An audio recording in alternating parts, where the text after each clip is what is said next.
Amém?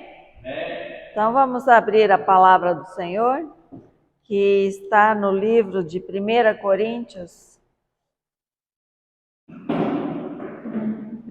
Coríntios, capítulo 7. Amém? Amém. Glória a Deus. É interessante, né, que esse capítulo já tem um tema, né? Respostas acerca do casamento. Mas nós vamos ler aqui só 2 versículos, tá? Nós vamos ler o versículo 15 e o 16. Mas, se o descrente quiser apartar-se, que se aparte. Em tais casos, não fica sujeito à servidão nem o irmão, nem a irmã. Deus vos tem chamado para a paz. Pois, como sabes, ó mulher, se salvarás teu marido? Ou como sabes, ó marido, se salvarás tua mulher? Senhor Jesus, nós queremos, ó Pai, te agradecer pela leitura da tua palavra. Queremos te agradecer, ó Deus, pela tua santa presença nesse lugar. Que o Senhor, Deus, venha abrir, ó Senhor, o nosso entendimento, a nossa mente, os nossos ouvidos, ó Deus, para a vontade perfeita do Senhor, para cada um de nós. Sim, Jesus, eu quero te agradecer, ó Deus, por esse momento, por esse tempo e especialmente por esse assunto, Senhor Jesus.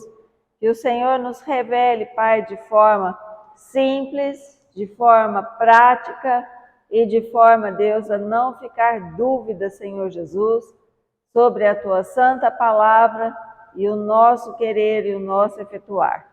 Em nome de Jesus é que eu oro agradecida. Amém. Glória a Deus. Glória a Deus. O casamento, né, é algo tão esperado, tão desejado pela grande maioria dos jovens, né?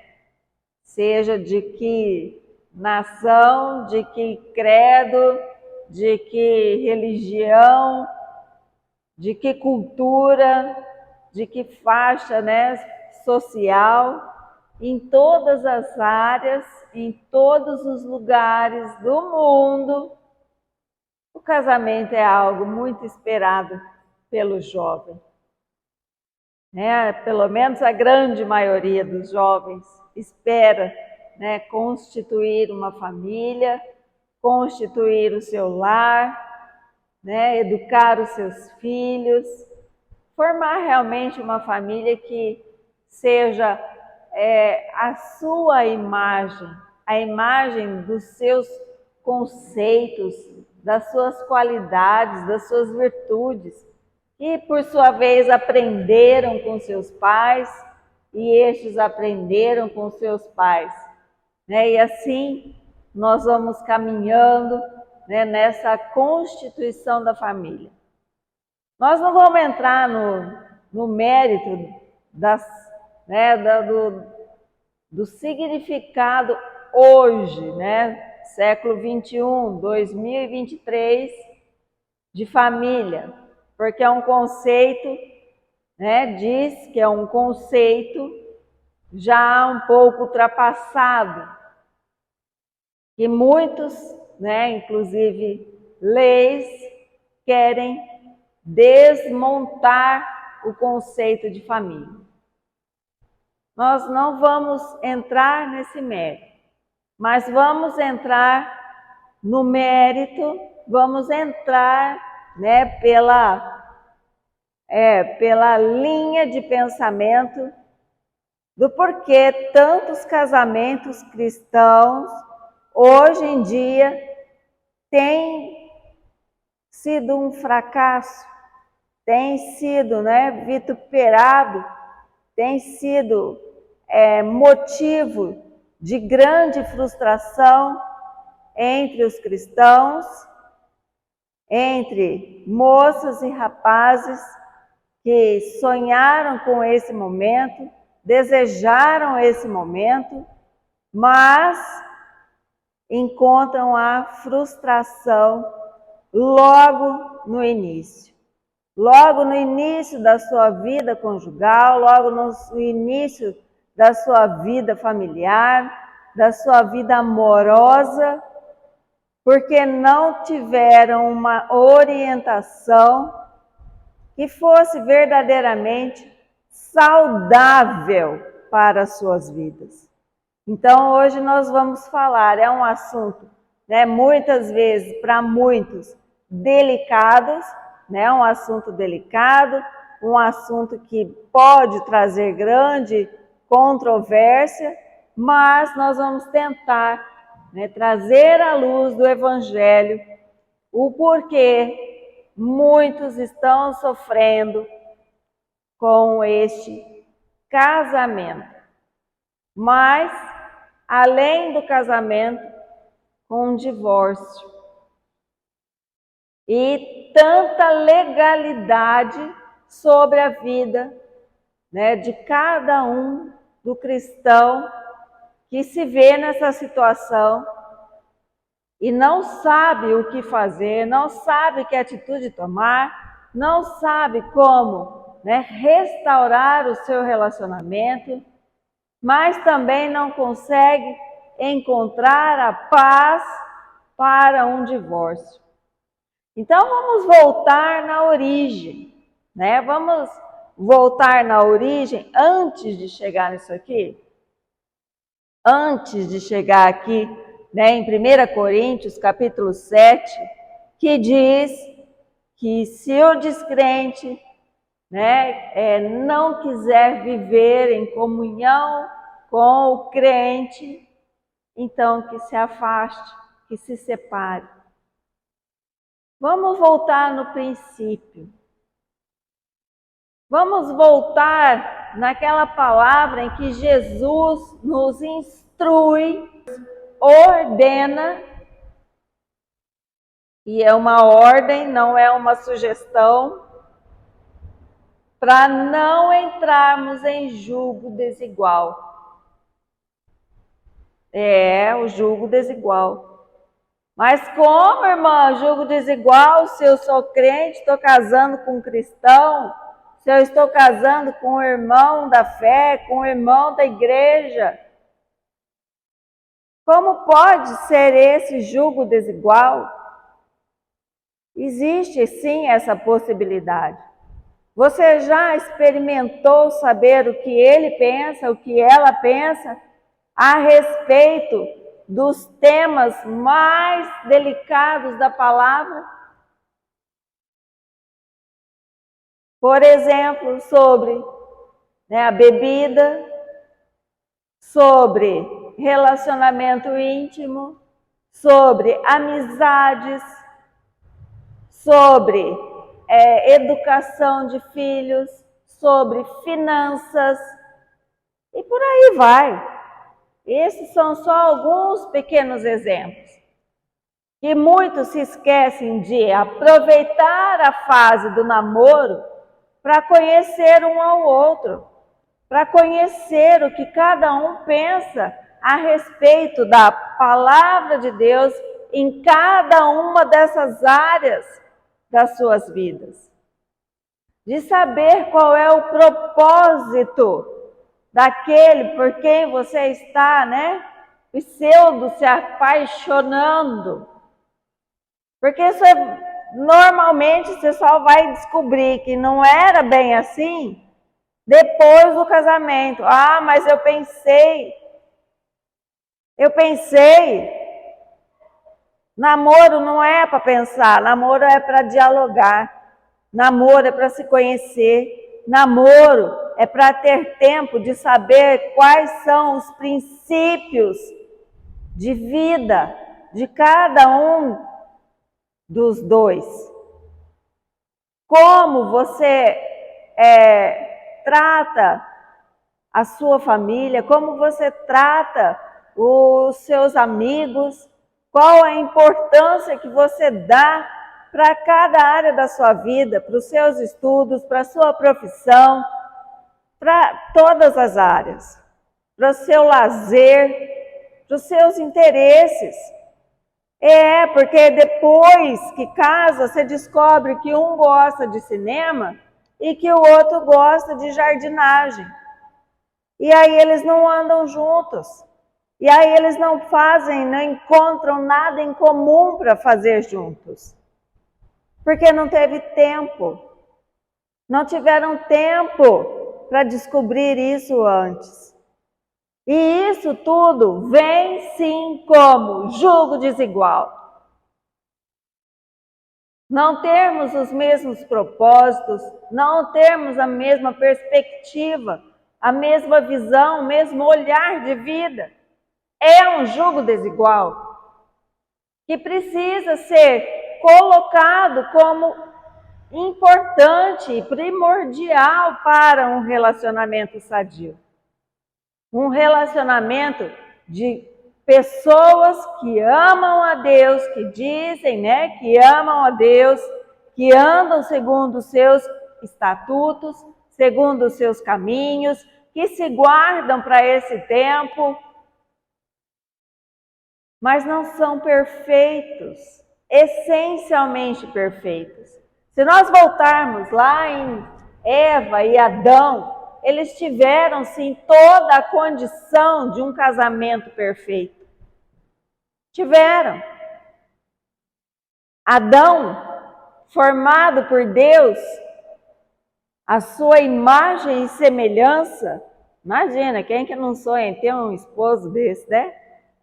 A imagem e semelhança de Deus.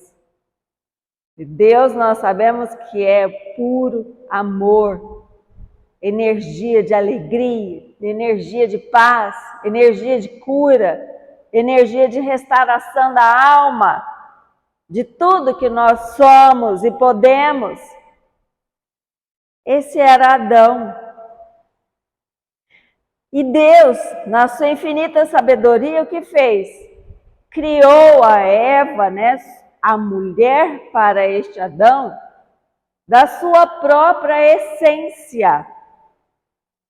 Deus tirou da costela de Adão a essência da mulher. Do seu lado, sua ajudadora, aquela que o ensina também os caminhos em que deve andar, porque ali Eva, da mesma forma que Adão, tinha autoridade sobre todas as coisas. Assim como Adão, Deus também colocou sobre Eva a autoridade sobre toda a natureza, sobre o jardim, sobre os animais, sobre todas as coisas. Por um impulso, por um momento de fraqueza, por um momento de dúvida, em que deixou-se entrar no coração de Eva, foi perdido todas essas coisas, tudo isso. Toda essa condição de alegria, de paz, de amor, de uma vida tranquila, foi perdida. Foi perdida em questão de minutos, perdida para sempre. E nós vivemos essa consequência. Adão passou a ter que lavrar a terra com o suor do seu rosto. Eva passou a gerar os seus filhos, ter o parto com dores, por causa do pecado. Ali entrou uma divisão grave, fatal entre homem e mulher. Ali no lugar da paz entrou a desconfiança. No lugar do amor entrou a culpa. Era impossível para um e para outro olhar para si e olhar para o outro e não sentir o peso dessa culpa, o peso dessa desconfiança, o peso de tudo o que eles estavam vivendo por conta de uma decisão. E nós vivemos isso até os dias de hoje. Nós temos vivido essa consequência até os dias de hoje. É por isso que o Senhor Jesus nos adverte. Ele não só nos orienta, ele nos adverte a não entrarmos no jugo desigual, porque muitas serão as dores. Se você ler o capítulo 6, o capítulo 7 de Coríntios, capítulo 6 também de 2 Coríntios, você vai entender e várias outras passagens sobre as obrigações do casamento, sobre as obrigações do marido e da mulher. E ali está tudo muito claro, muito claro. O que um precisa abrir mão para que o outro seja feliz. O que um precisa fazer para que o outro seja feliz. O que cada um tem que experimentar ser para que o outro seja feliz.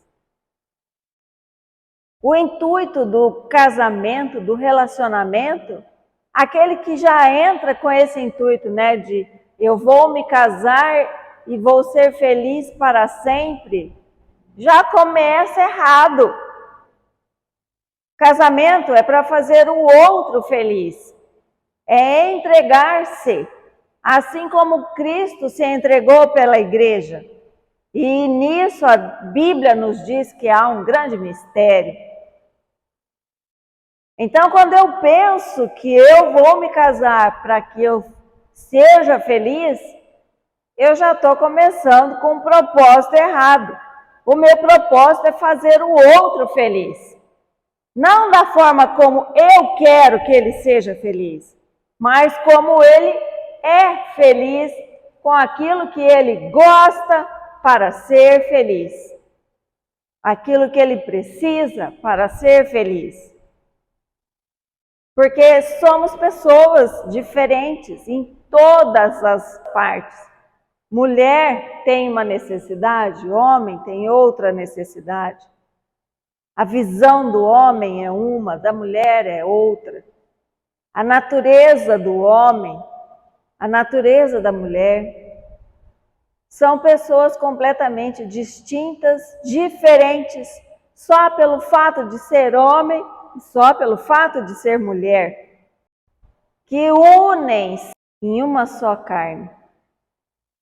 Essa junção, ela precisa ter um começo. Esse começo é quando ali você, né, parte para a decisão de um namoro. É no namoro, ali no princípio do namoro, em que vocês começam um relacionamento de fundir esta única carne, fundir o pensamento, fundir a visão, fundir os objetivos de vida, fundir o propósito de vida. Se nós não conseguimos fundir num só pensamento, propósito, objetivo de vida, aquilo que nós desejamos, pouco provável você vai conseguir fundir uma só carne. Porque a carne milita exatamente contra tudo que é racional. A carne milita contra tudo aquilo que sai do pensamento frutífero do homem, do ser humano. Ou não, não é assim. A nossa luta, não é o que está escrito aqui? A nossa luta não é contra a carne. A nossa luta é contra as potestades do ar. Nós precisamos entender, então, né, que a nossa luta, muitas vezes, como nós pensamos, é contra a pessoa que nós amamos. E não é contra a pessoa que nós amamos. É a favor, sempre a favor. Só que devemos lembrar que onde termina o meu direito, começa o dele ou dela. Eu tenho direitos? Tenho. Ele também. Eu tenho desejos? Ele também. Eu tenho necessidades? Ele também. E não é com luta, com guerra, que eu vou convencê-lo a ser ou fazer alguma coisa. O Senhor Jesus nos dá o princípio básico da oração. Nós não precisamos brigar com ninguém. Nós só precisamos orar a Deus. Porque é o Senhor quem move o coração do rei. Está lembrado? Está lembrado disso? É o Senhor que nos move, é o Senhor que nos toca pela fé. É o Senhor. E nós muitas vezes brigamos com o ente querido, com aquele que nós dizemos amar e desejamos passar uma vida toda junto com ele. Entramos nessa luta, por quê? Por conta desse jugo desigual. E o jugo desigual, ele limita a presença de Deus na nossa vida, no nosso relacionamento, na nossa família.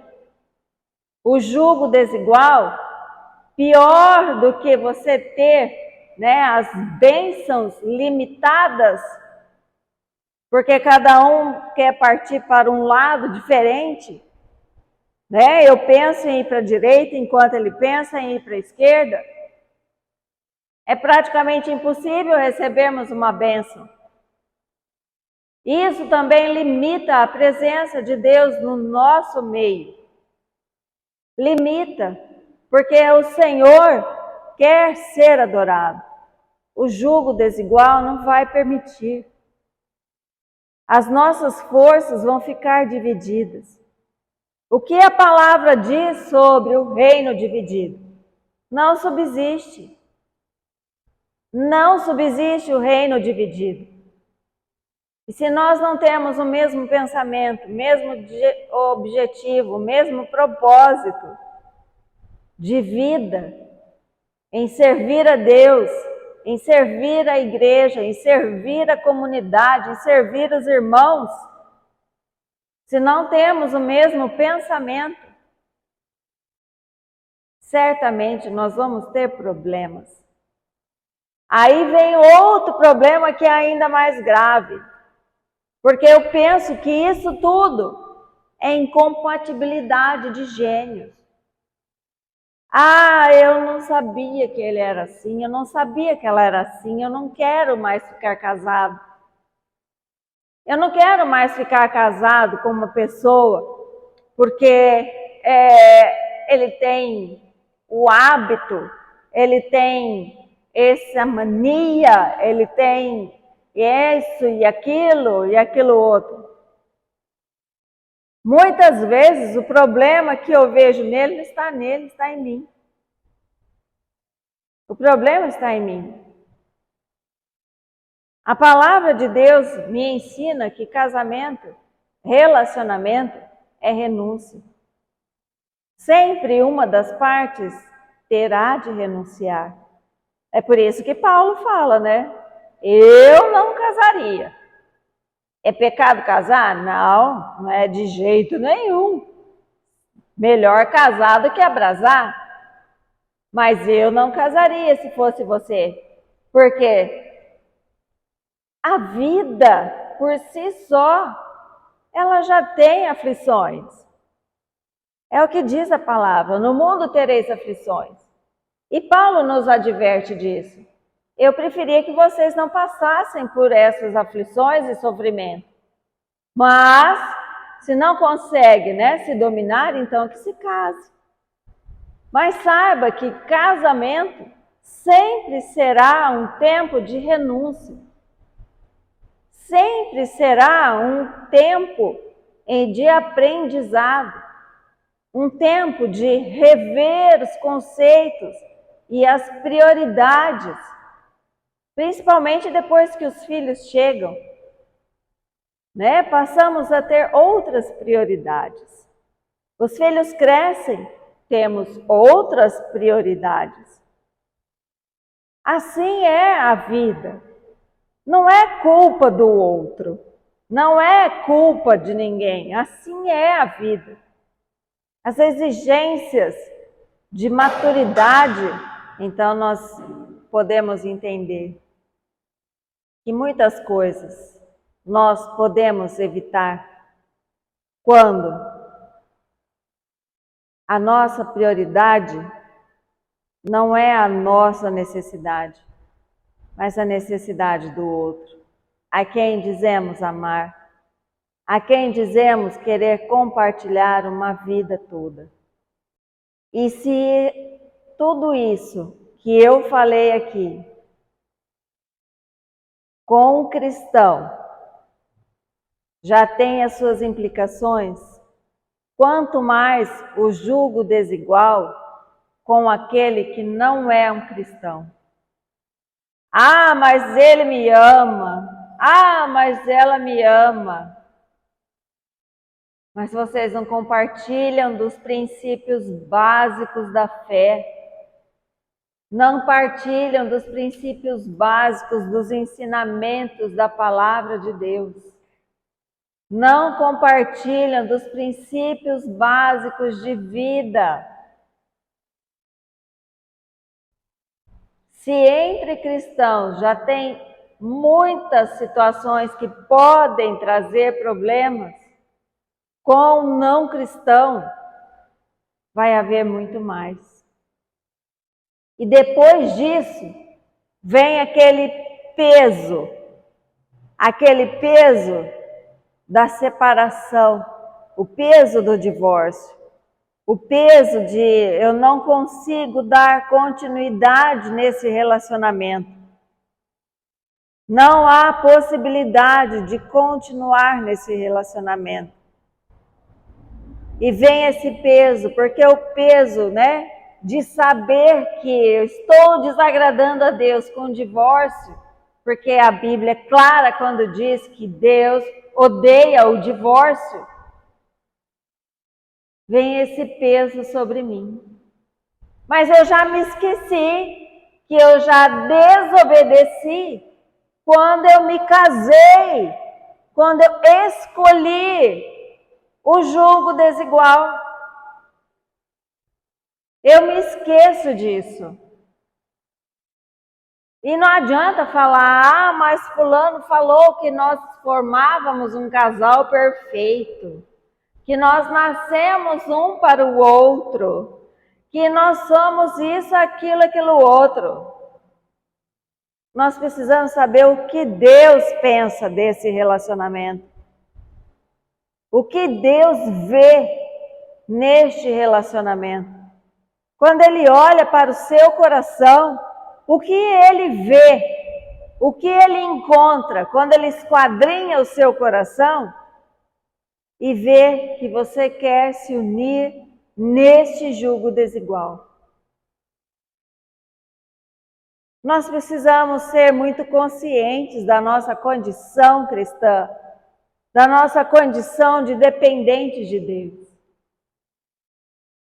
Adão e Eva pagaram um preço muito alto pela desobediência. E nós, hoje, até hoje, pagamos um preço muito alto pela desobediência. Porque dói estar sozinho? Dói. Dói fazer uma escolha errada para um casamento? Dói. Dói uma separação, um divórcio? Dói. Permanecer num casamento fadado, fracassado, destruído, dói também. Então, o que eu faço? Volte-se para a palavra de Deus. O Senhor, Ele perdoa. Eu não estou incentivando ninguém aqui a divorciar, hein? Não estou incentivando ninguém a deixar de se casar. Não estou, tomando partido nem do sim, nem do não. Fique claro. Meu casamento é abençoado. Tenho um marido perfeito? Não. Muito imperfeito. mas que eu aprendi a amar, que eu aprendi a respeitar, que eu aprendi a viver ao seu lado, compartilhando dos seus sonhos, dos seus propósitos, da sua visão. Somos diferentes? Somos. Muitas coisas nós somos diferentes. Mas nós nos demos a oportunidade de abraçar o sonho um do outro para fazer o outro feliz, para fazer o outro completo, para fazer o outro ter uma jornada mais leve, mais cheia de gratidão, cheia de paz. Eu acho interessante o que o Senhor continua falando aqui. Lá no versículo 17, ele fala: ande cada um segundo o Senhor lhe tem distribuído, cada um conforme Deus o tem chamado. É assim que ordeno em todas as igrejas. O que significa isso? Não se coloque debaixo de jugo desigual. Não se coloque debaixo de servidão de homens. Não se coloque em condição de desigualdade. O Senhor já te chamou para ser livre. O Senhor já te chamou para ter uma vida de paz. Foi para isso que Ele nos chamou. É o que diz aqui no versículo 15, olha, ó. Deus vos tem chamado à paz. Fiz a escolha errada? Fiz. Eu tenho dois caminhos. Perdoa, Senhor. Perdoa porque eu fiz a minha vontade, não a sua. Então aí nós já temos um ponto passivo. Aquilo que Deus uniu, não separe o homem. Se não foi Deus que uniu, foi a minha vontade que uniu, nós já temos um ponto para se pensar. Temos outra situação. A conversão de uma das partes depois do casamento. Os dois se casaram, não eram cristãos. Depois, um se converteu ao cristianismo. Se a parte que não se converteu, que é o que nós lemos aqui agora, não aceita mais viver do lado daquele que se converteu, porque ficou pesado demais levar a cruz do outro, né? Cada um tome a sua cruz e me siga. Mas quando não há esse entendimento de tomar a sua cruz, fica pesado, fica difícil. E ele não consente mais em viver essa condição do Evangelho. Então que se aparte. Não há obrigação em viver esta servidão. A não ser, é claro, que você queira. Mas lembre-se, não reclame. Você deseja e você faz. Você espera, lógico que ele pode se converter, mas é certo que se converterá? A salvação é individual, é o que nós estamos lendo aqui. Talvez o relacionamento não mude com esta conversão de uma das partes. Talvez o relacionamento continue ótimo, perfeito, como sempre foi. Claro, um enrosco ou outro, de vez em quando acontece, normal. Mas somos imperfeitos e precisamos nos lembrar disso. que nós desejamos ser amados, nós desejamos ser respeitados. E isso nós devemos colocar também em prática pelo outro, amar e respeitar o outro. O Senhor não quer colocar peso sobre a vida de ninguém, por isso Ele instrui, por isso Ele nos mostra o caminho e a direção que devemos tomar. Obedecer a sua palavra é melhor do que ter uma vida toda de sacrifício para manter um bom relacionamento. Nós precisamos realmente ter consciência, jovens, precisamos ter consciência das escolhas que nós estamos fazendo, porque elas vão determinar a nossa vida, elas vão determinar todo o contexto da nossa vida, da nossa família, das pessoas que amamos, das pessoas que estão ao nosso redor, dos amigos, filhos. Muitas pessoas têm vindo se aconselhar conosco nessa condição de desigualdade, de julgo desigual. Ah, nós plantamos divórcio? Não. Mas nós sabemos que o que realmente Deus se importa é preservar a vida. Preservar a vida. Seja em que condição for. Deus odeia o divórcio. Odeia sim. Mas Deus ama a vida. E Ele deseja que cada um o ame pela vida que tem, que seja grato pela vida que Deus lhe deu, que seja completo, que haja paz, que tenha plenitude de relacionamento com Deus, plenitude do Espírito Santo. Então, jovem, reflita suas escolhas. Eu sei que muitas vezes aqueles olhos azuis fazem amolecer suas pernas,